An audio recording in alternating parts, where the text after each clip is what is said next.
Hello everyone.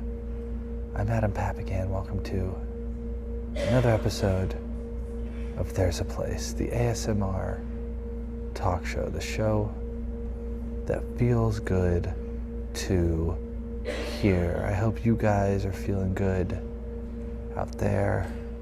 I'm feeling good just going. You know, it feels good to have something to do. I think I've always felt, and I've been doing a lot lately. So that's good, you know, feeling really alive. I want to talk about something tonight, just something that happened on the way over here. So I'm getting ready for this museum I have opening, O.J. Simpson Museum. Opens, if you're watching live, it's open this week in Los Angeles. If you're watching on YouTube, unfortunately it's already over, but you know, maybe find some news clips or whatever. But yeah, O.J. Simpson Museum, so get ready for that. It hasn't been stressful, but you know, been very busy, so we're there all day setting up the exhibit, and right when we're about to leave, so close to leaving, step outside with the gallery owner, who's Matt Gleason. He does a show here on Modern Art Blitz, Astrology Blitz, here on Dromebox. He's a bit of a character for sure. But we walk outside of the gallery, and of course he gets his keys inside, locks himself in the gallery. So then, you know, I'm chilling, whatever. I just know I got to do There's a Place. It's gonna be all good. But you know, I'm chilling out, and Matt is just, you know, a string of profanity. I can't believe I locked the door. Whatever. He's complaining. Call some people. Nobody else has keys. So he's like, well, I live 20 minutes from here. Call me an Uber. I'll go down there. It's like, no, I'll just take you. It's no big deal. So he's freaking out, but we get in the car, drive down to his house. It was not far. Get the keys, no problem at all. And the whole time we're driving there, he's has like backseat driver road rage. Just look at this person, swearing, yelling, telling me what lanes to get in and whatever. But we get there, it's fine. And then we get the keys. Took 1 second. We go back to the gallery. That he's all into astrology and that kind of nonsense like that, and he's just like, see, man, Mercury is in retrograde. Now do you believe it? Now do you believe it? Look how bad this was. And I was just like, look, you believe that this stuff is true, and then this bad thing happened to you. Same thing happened to me, basically. I was more inconvenienced because I had to go drive you to and from your house when I could have just left. But I didn't realize that Mercury was in retrograde, so I had no reference point of it being a negative thing or bad. So the point is, if you think negative things are going to happen to you, then they're for sure going to happen to you. If you think positive things are going to happen to you, negative things are probably for sure going to happen to you. Well, do we have, is our guest ready in the control room? Is anybody out there? Paging Mr. Derrick Dedmon.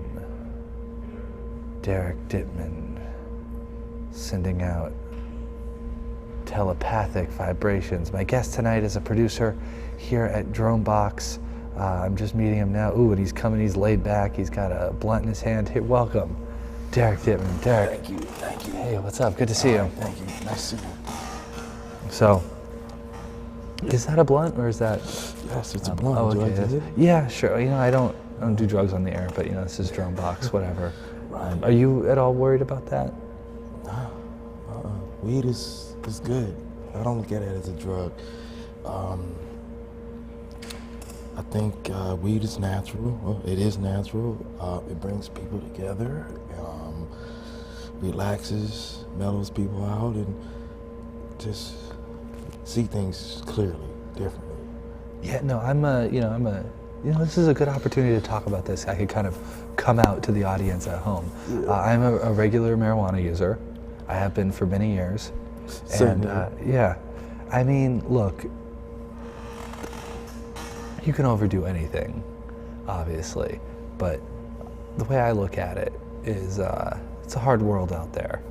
I gotta do something to calm my brain down. Mm-hmm. And marijuana only messes your life up a little bit. Right. Like just enough that, like, you know, probably if we weren't smoking blunt on the show right now, you know, maybe this is what's standing between us and like NBC or something like that. It's this little thing. However, the day-to-day of it is fine. So, but the reason I've never done it on the air or talked about it is because there's still a stigma to it. Right, yeah. And that stigma, unfortunately, it's going to take a while to get off. But it's slowly, It's going away. Yeah. They're changing the name to cannabis. It's a more proper name. Yes, if you're a cannabis user. Wow. Until we do this on the show, I've been busy. So, I've been,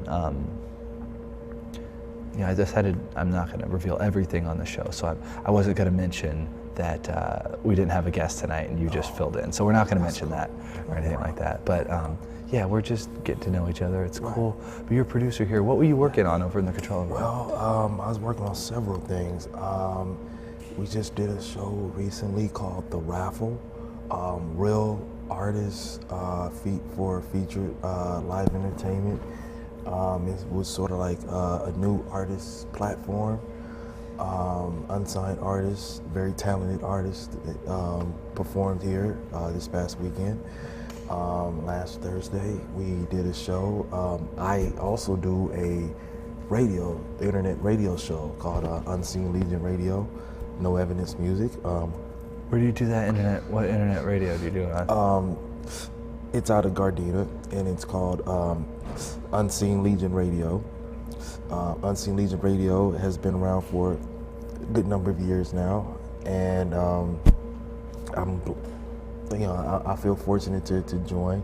And they play like underground hip hop, like the type of hip hop you don't hear on mainstream radio, especially out here in LA. And it's hip hop that's still grounded and rooted in hip hop culture, so it's not about selling out or, trying to do the latest dance. So when you say grounded hip hop culture of the 90s, of the 80s, well, no, because in the 80s was rap. Well, when did hip hop start? Well, rap was hip hop then. Well, no, okay, rapping is what they do in hip hop. Right. Well, hip hop is the music, rapping is the like. Well, hip hop, the culture of hip hop consists of 5 elements. You have DJing, you have MCing, you have b-boying, you have graffiti, and you have philosophy or knowledge of self, which is. Is this an official thing, or is this your theory? Well, in most hip hop circles, it's kind of like an official, unofficial. But people know. Yeah, like which real hip hop, what they call like hip hop aficionados, or people who grew up. I'm older than hip hop. I'm born in '71. Hip hop supposedly started in '73, but 73. 73. Okay, yeah, you should school me on this because I have nothing against hip hop. Some hip hop songs I've been like, I actually like Sugar Hill stuff a lot because it's like fun, but hip hop I've never related to it in the same way that, I don't know, well, if you're from like the Beach Boys, right. Like you might be like, oh, that's cute or whatever, but like, I've never like been like, I can appreciate for what it is, but I've never been like, oh, this is describing my life. Wow, this is what it's like for me, the hip hop life. So, 73 is when it starts? Right, but I mean, hip hop, the culture of hip hop, I mean, I don't know where to start, but 73 is when they were doing they were doing DJs in the park, Cool Herc. Right, and what Cool Herc was doing, he would extend the break of a song using 2 turntables and a mixer. He would extend it, where a break would be like maybe just a few seconds. He would extend it, with the like same record. He would get 2 of the same record. How do you come up? That is so redundant. But it may seem redundant maybe to a lay person, but I mean. Okay. The genius to go into that, to think. No, it's like, innovative for sure. Exactly. The fact that you could make a whole new lifestyle, whole new subculture based on having 2 of the same record. Well, I'll tell you what, that started that is what they call looping. And if you think about it, 90% of today's music is based on looping. Like, Yeah. you know, so that two turntable extending a break and making a loop out of that, or, you know, has permeated music so much that it changed the face of music. So hip hop, you know, has, I mean, cross cultures, barriers, you know, all started in New York City, you know, in the 5 boroughs of New York. And, you know, New York, with the 5 boroughs, everyone had their own unique flavor, but they were all doing the same thing, you know. How many years was it just playing records like that? Oh, wow. Probably a couple years. Well, hip hop, one of the things that spurred out hip hop was the culture of DJing. So you had DJs who would do that, who would extend breaks or would mix records together. You know, they had a real deep playlist. Back then they carried crates. They didn't have laptops back then. They carried crates. So you had crates of records, and the thing was making people dance, making people move, making people have a good time, you know, make people feel good. And back then, the MC was like the extended arm of the DJ. Like, the MC would talk about the DJ, talk about himself or whatever, and get the engage. What would the crowd. MC's job be? Why did an MC need to be there? Well, Wasn't just the to music kind of just good enough on its own? yeah, it was. It was just kind of like to be that connection. Well, you had some DJs who would get on the mic and say a little rap themselves, talk about themselves. Hey, I'm the best DJ in the USA. We're here in the place to be, you know, and. But yeah, So it grew out of it, but that was the origin of it. Exactly. So back then, you know, MCs were just kind of like the hype man for the DJ, so to speak, you know. But MCing has grown, and that's what's featured now. What venue would this be going at? Like a bar? This would be, no, they would be outside a block party. They would take the street light, the power from the street light to power up the turntables and the amp. Because this is when New York was like wild and like, oh yeah, there was no rules, right? And the set that you always hear about how great it was, how like awful and great it was. It's very romantic. And hip hop shares its roots with punk rock. Yeah, no, I knew that. They say. Well, it was true. It was true. I mean, you could hear it in the music. Blondie. Yeah, you know, and the Clash had some. Yeah, exactly. But the type, see, the distinction I was making, the type of hip hop that they were imitating, although it is the original hip hop and it was influenced everything else, it is not the kind of hip hop that has stood the test of time that you would identify as. It's not like the Run DMC and Aerosmith song a couple years later. Well, that is more like. We got to think, because back then it was kind of regional. Because, you know, New York had everything. So there's stuff like old hip hop back in New York, old MCs and DJs that I've never heard of, but if I was living in New York at the time, I'm sure I would. And same thing out here in LA, because, you know, we had DJs, we had our own flavor, you know. Now okay, are you from the West Coast? Oh yes, okay. Born and raised, South Central, baby. South Central. Great. Well, because, yeah, so LA though, when people talk about the history of music in LA is where the music business was, the only place it was for years. And so here you had access to professional musicians, pressing plants, managers, things like that.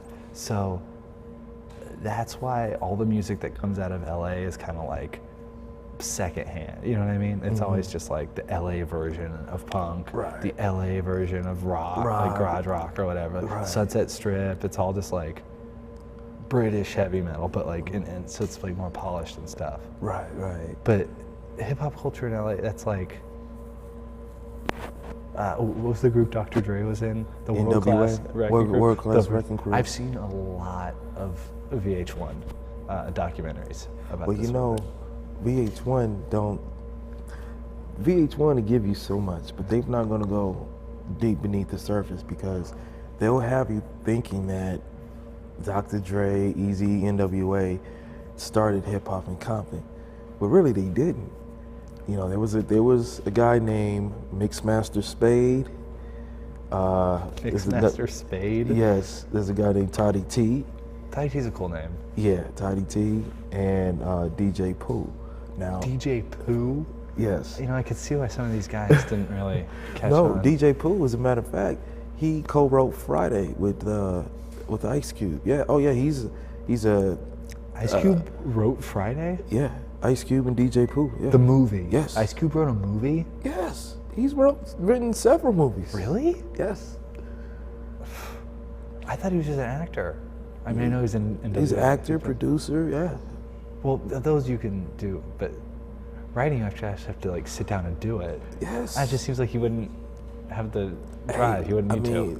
Hey, he wrote Fridays. He wrote Players Club. What was another movie he written? But those are the two big ones. Okay. And he wrote all the. Actually, he wrote the Friday this series. So he has a hand in on that end and the production end. So he has his own production company.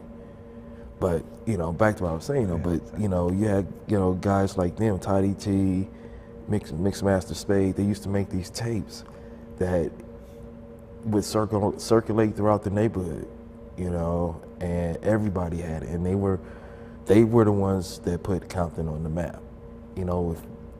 I consider myself an LA hip hop historian.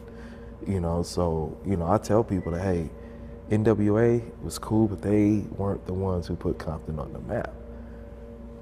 These guys, now they may have on a national level, but just like I said with the East Coast, like if you were living out here in the West Coast, you already knew about Toddy T, Mixmaster Spade, the Battle Ram. They made a song called The Battle Ram. And Battle Ram was a mobilized weapon of the Los Angeles Police Department. It was like a mini tank with this long, probably like maybe 10-foot. And it's got like a little, like a fulcrum on it, so it goes. Yeah, it's just like this long, and it's this long arm, and they used to use that. They used to use it to bust into crack houses and people's houses and stuff. So they shut it down, of course, eventually. But they were talking about things that were going on in LA, Compton and stuff, and same thing that NWA were doing, but they were doing it before NWA. So yeah, LA hip hop, it's not just Compton. I mean, I remember just DJs playing at the sports arena and people roller skating and all that, the discos and all, even though I was a kid. The early hip hop, like when it was called rap, like that's usually fun and like party music. Like you've got the Sugar Hill song, obviously, rappers The like Message. whatever. Well, okay, then there's The Message, which is like one of the best songs ever of any. It was on the radio the other day. I was listening to it. Yeah. That one is like, those lyrics are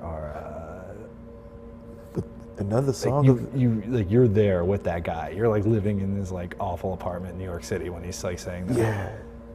Another song of theirs that really, when I was a kid, that just had me was White Lines. Line. Yes.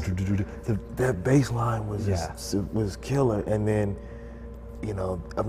they made cocaine sound sexy, but you knew it was bad.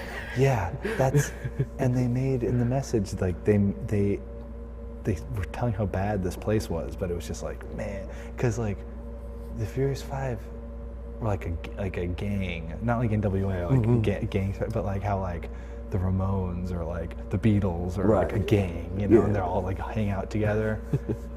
So like, see, I like that older part of hip hop. Furious Five.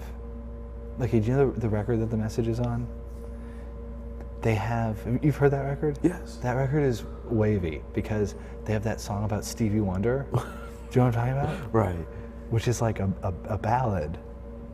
Like a full-on like Stevie Wonder style song. Right. But see, they were creative back then, and then they had the freedom.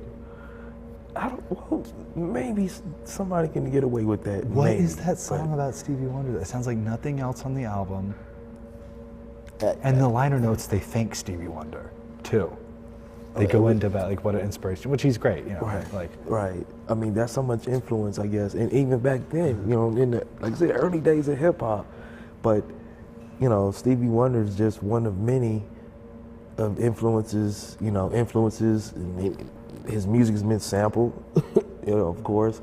So, you know, and hip hop has helped keep a lot of old artists alive, you know, keep them around, keep their name, you know, mentioned, because, you know, sampling has, for the most part, you know, I don't mind sampling, you know, myself personally, you know, it's how you do it, you know, not just looping the whole bar and just, no, you know, it's how you take certain elements and you may take a bass line, okay, take that bass line, take that snare, or take that hit and just combine it, you know, and that's the beauty of music, period, not just hip hop, just music. You know, music is a certain language, you know, that musicians speak. You know, music is a beautiful thing. You know, it's not just hip hop. You know, I like it all. You know, I like a little bit of everything. What do you make of the modern rap music? Where it's got that sounding like teenagers making on their computers and stuff? Right. Right now, I mean, not to beat an old cliche, but hip hop is dead, well, at least to me in some respects, because it's corporate now. It's totally corporate. There's no more, well, especially on commercial airways, there's no more underground hip hop. You know, back in the 90s and early 2000s, mainstream radio, especially hip hop radio, would have like underground mix shows and stuff like that. And it was kind of a way like just keeping your ear to the street, because what you hear on the mix shows will eventually work their way up. So, you know, it was kind of like a feeder system, I guess you can say, you know, but they don't do that anymore. And the beauty of it is, though, that more and more people are doing internet radio. They're doing their own podcasts and stuff, you know, and creating their own playlists. So, you know, people will find a way, you know, to hear what they want to hear. You know, I don't really listen to the radio much, but, you know, if I'm out somewhere at a party, or when I do listen to the radio, I listen to like KPFK or KCRW.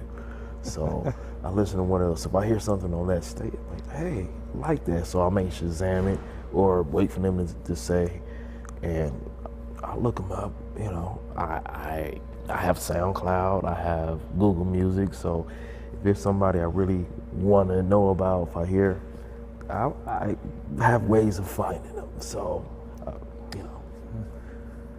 So, yeah, I just think, you know, modern hip hop today lacks creativity. It's just about making that dollar, you know, just crossing over. It's about image, which is a big part of music, but it can't be the only part. You gotta have some substance. You know, you really, I guess that's why, like, certain genres of music, like classic rock, when I was in college, a long time ago, I had a roommate who, man, I mean, I really got a lesson in classic rock, and particularly in Led Zeppelin, because he was a big lead head, okay, big lead head. But, when saying it, but I can hear a lot of their influences, though. I can hear the blues, you know, I can hear, you know, some B.B. King, you know, like, you know, the influences of the music and all that. Led Zeppelin was a hell of a group, man. I mean, there was some bad dudes. You ever go to a Led Zeppelin laser rock show? It's good, because you got the lasers going, obviously, it's a visual thing, but the sound system is really good and loud, so you get to hear the songs. Oh, wow. Blasted.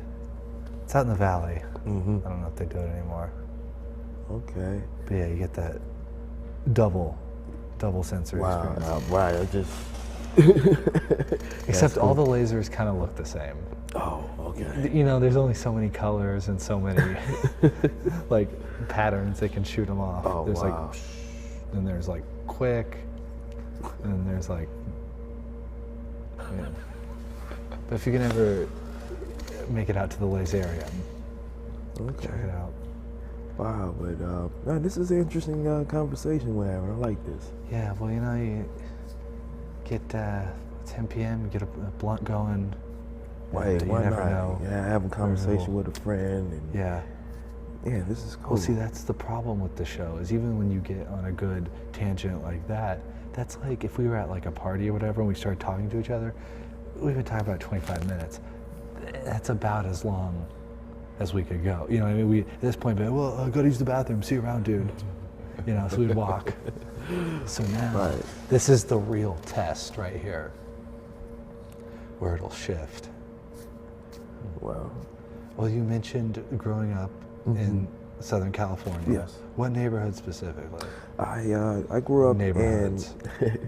I mainly grew up in South Central LA, King of Vermont. That's like Coliseum, USC Yeah, area. So, which was oh boy. That was Karen Centerfold. Oh. I don't know if you met her. Yeah, but no, it was. I enjoyed it. I really enjoyed it living near the Coliseum. In the 70s? No, this was in the 80s. This was like in the mid 80s. Prior to that, you know, I lived in Compton. I lived in LA, you know, with my mom. But yeah, this year, yeah, I was living in South Central LA, except near the Coliseum, just in walking distance. I remember going to the swim stadium that's still there, matter of fact, and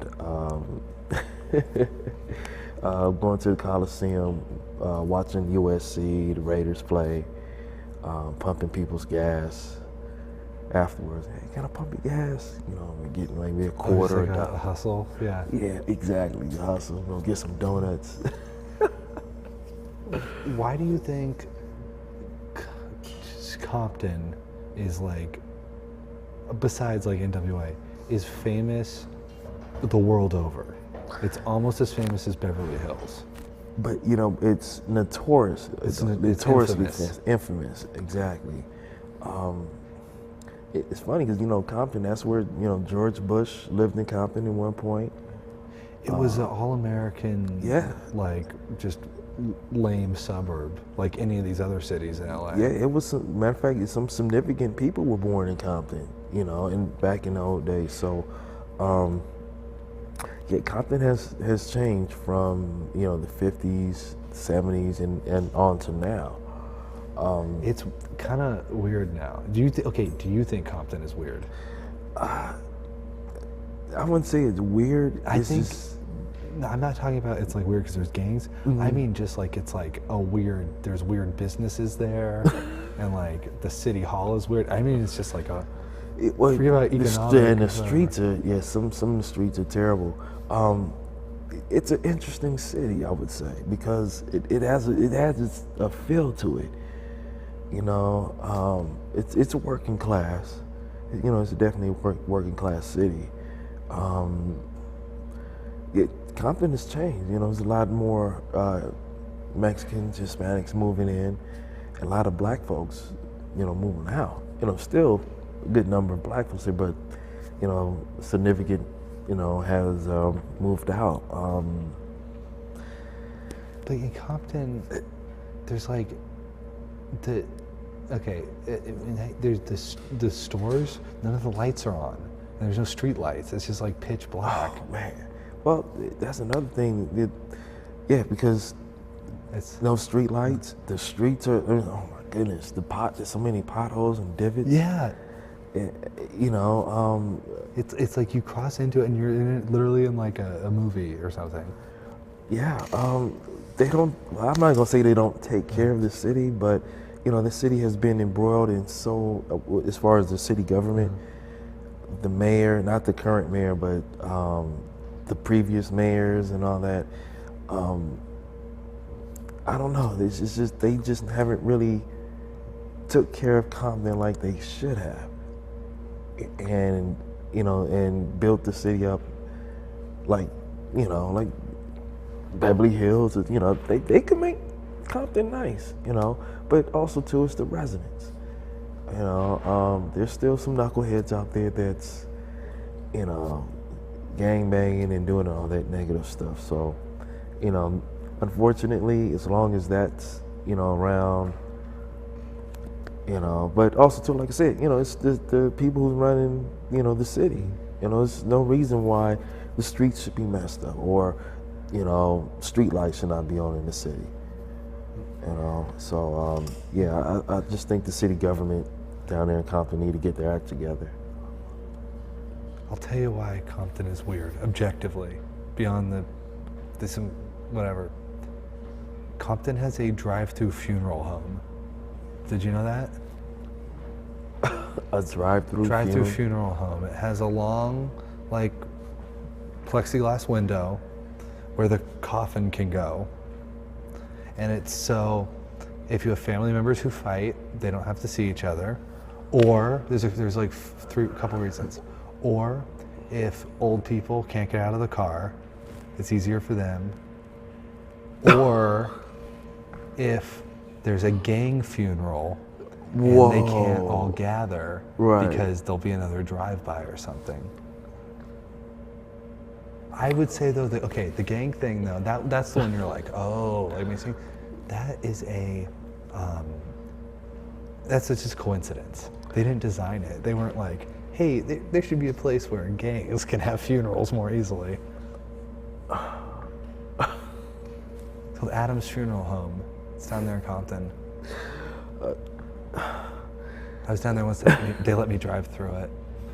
I don't know if that's innovative business. It's been there a long time, since the 70s. Wow. A drive-through funeral home. Does it surprise you that exists? Yes. Does it surprise you that it exists in Compton? It's just, well, not just that. It's just surprising to hear that, wow, a drive. Yeah. But it just points to the fact that it's really sad that even for a funeral, that people can't get together and grieve.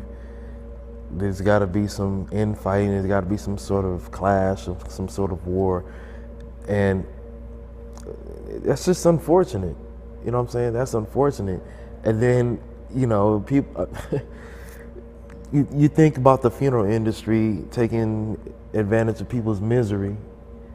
Well, that's really taking advantage of people's misery to the highest degree, because, but in a lot of ways it makes sense. It's like, okay, well, look, we want you guys to, see this person, before they, are laid to rest, but we want to make a way for everyone to see. So how about this?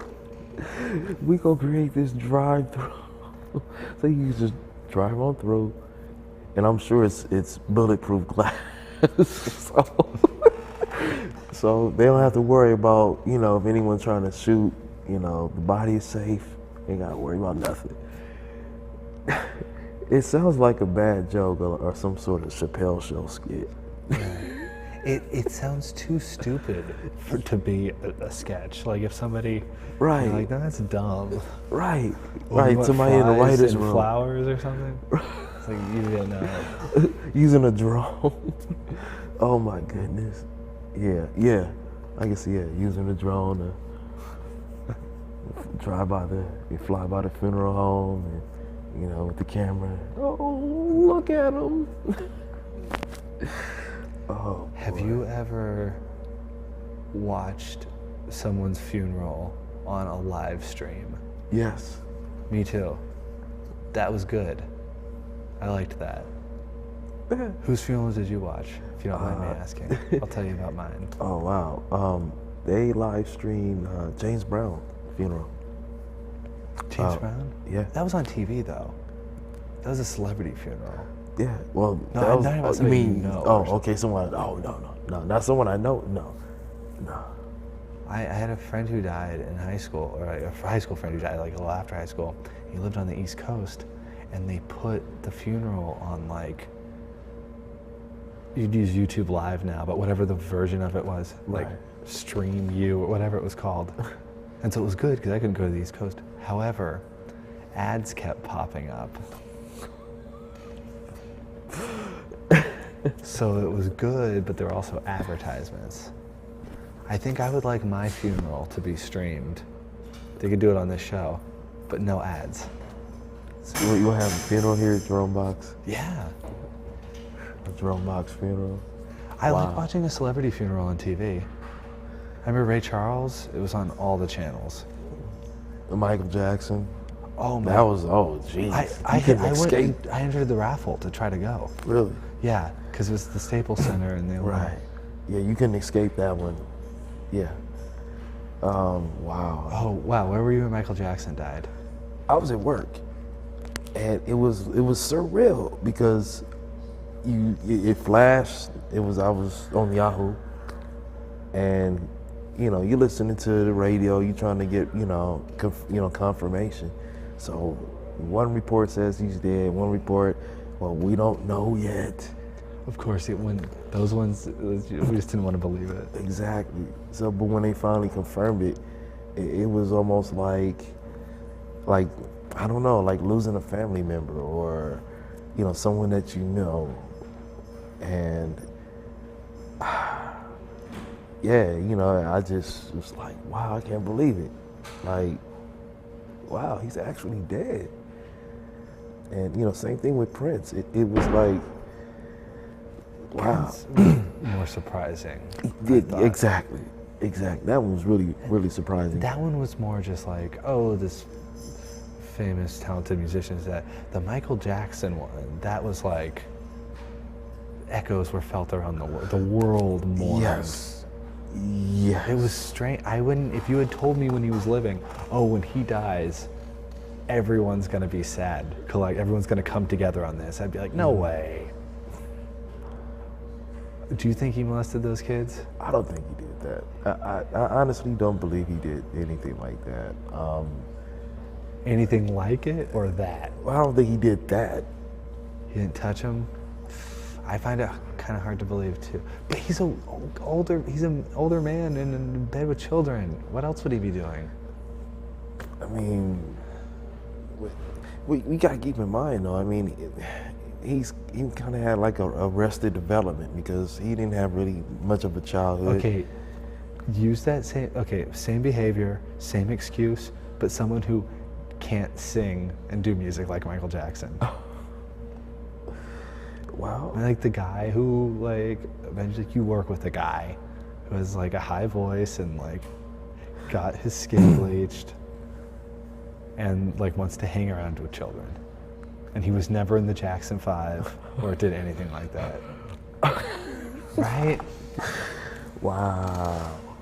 I really don't want to believe that he did it. Well, okay, where are the victims?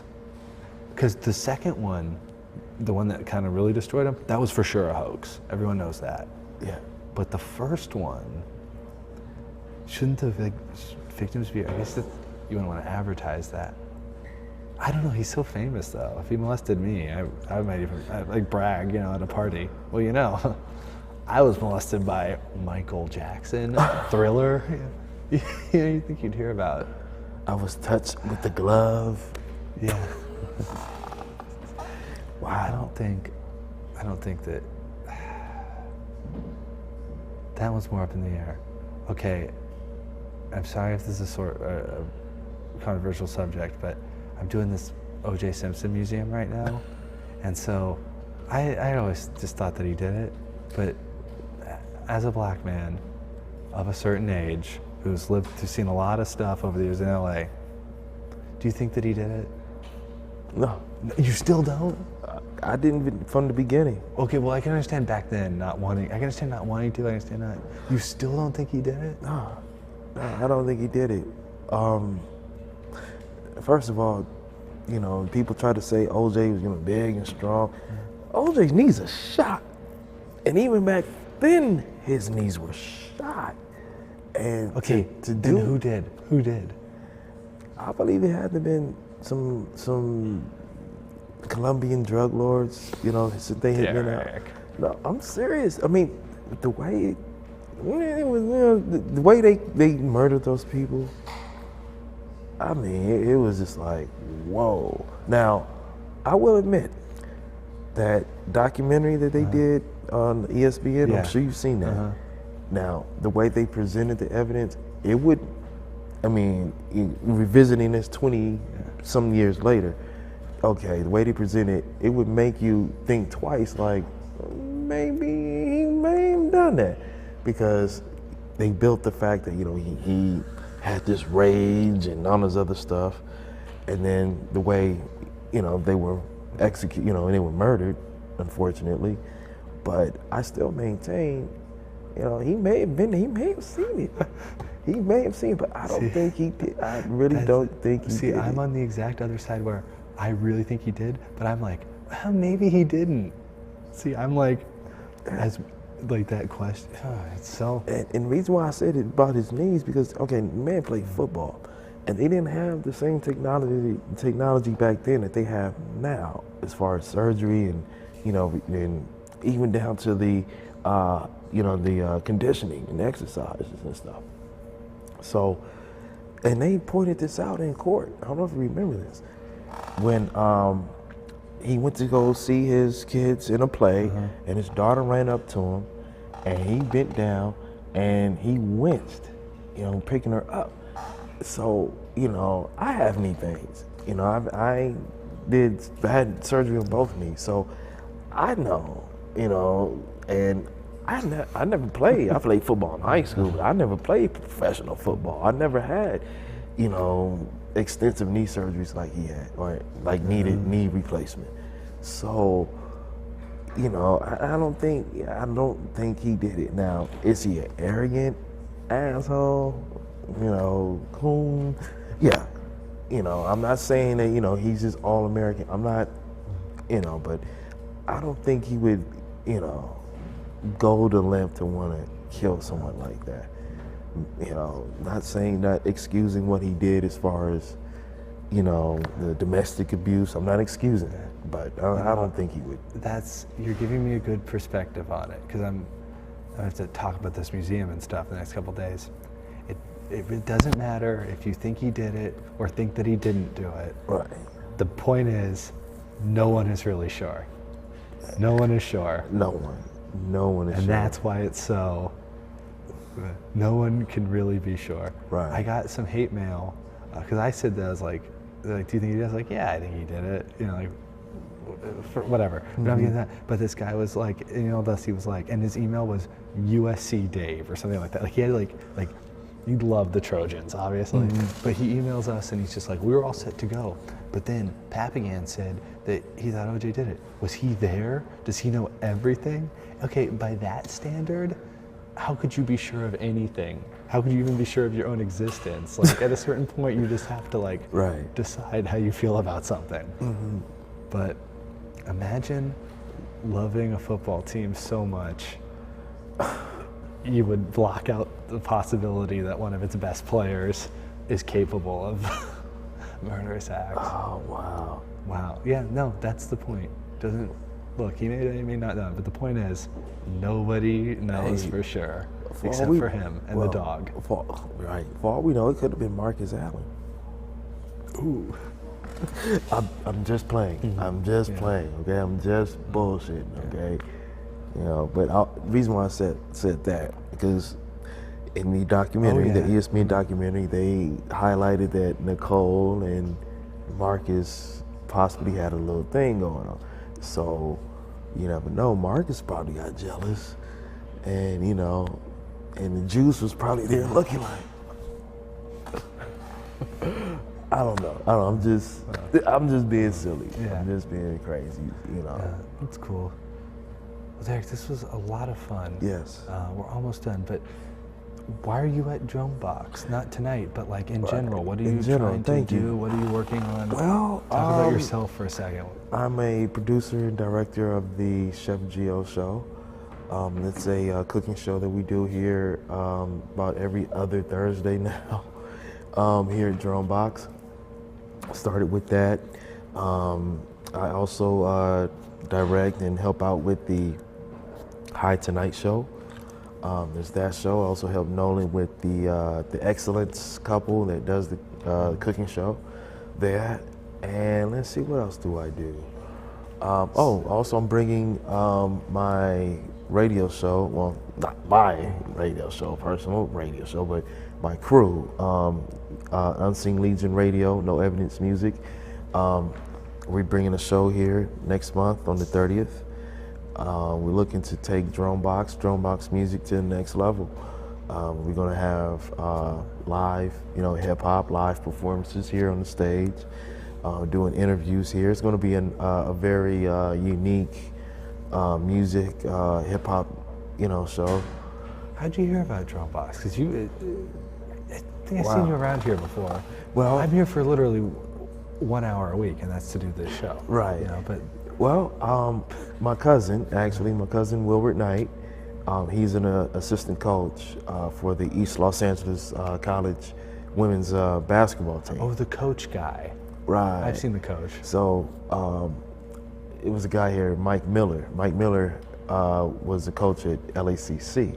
He had a show here, and he invited the East LA girls down to do an interview. Because last season they had the best season they've had in school history.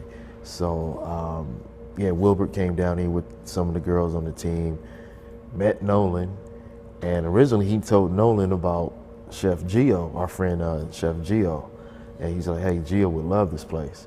So they told me about it. Actually, I graduated from LACC, Los Angeles City College, with my AA in cinema production. I have a little TV mix in there too, but mainly cinema. And they told me about this place, so I finally made my way down here late May and helped out with the Chef Gio show. You've only been here since May? May, yeah, late May. And ever since then, me and Nolan, met him, and we buddies now. Nolan's a good dude. He's a real good dude. Him and his brother Louis are real good dudes. And since I've been here, I've, my buddy James, the guy you saw here earlier, taking a picture of me walking with Louis. He's working with Louis on, some of the technology that they're developing here. So, and then you got people like Pam.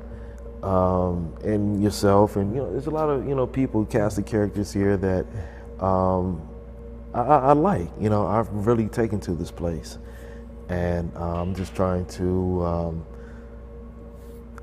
try to grow this place here. Try to grow Dromebox by helping out. Yeah, by helping out, and as a producer, a director, yes. And now as a guest, you're even appearing on the shows. Yes, you were very helpful. Thank you, Derrick. Thank you so much for coming on the show. All right. Appreciate it. All right. Yeah, we're almost done. But anyway, thank you all for tuning in. Until next time, this is Adam Papagan reminding you that there's a place you can go, and it's your mind.